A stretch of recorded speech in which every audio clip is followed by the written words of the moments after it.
இந்த தசமகா வித்தை 10க்குமே ஒரு நல்ல குரு வேணும். அது விதிவசம் தான்.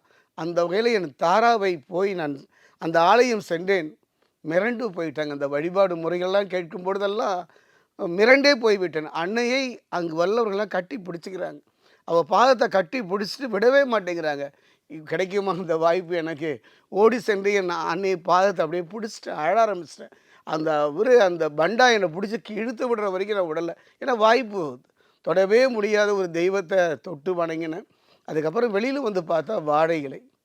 வாழை இலையில நம்ப தமிழ்நாடுல பொறுத்தவரைக்கும், இல்ல மத்த இடங்கள பொறுத்தவரைக்கும் அன்னதானம். ஒவ்வொரு ஆலயத்திலயும் அன்னதானம் உண்டு. அந்த அன்னதானத்தில சாப்பாடு, ரசம், கூட்டு, பொரியல் எல்லாம் வப்பாங்க, சாப்பிடுவோம். அங்கு இலை போட்டார்கள். அவர்கள் வைத்ததை பார்த்தவுடன் மிரண்டு போய் விட்டேன், அரண்டு போயிட்டேன். ஃபர்ஸ்ட்டு சாதம் வச்சுட்டு அதில மீன் குழம்பு வச்சாங்க. அப்புறம் மீன் பொரியல் வச்சாங்க. எனக்கு ஒண்ணுமே புரியவில்லை. ஒரு ஆலயத்தில ஒரு அது இடத்துல அது வச்சோன்னே புரியல. காரணம் 1000 ஆண்டுகளாக கௌள மார்க்கம்னு சொல்லுவோம். அந்த மார்க்கத்தில மச்சம். அது வைத்தார்கள். அதெல்லாம் வைத்து வழிபாடு முறை இன்னும் கொஞ்சம் ஆர்வம் அதிகமாயிடுச்சு.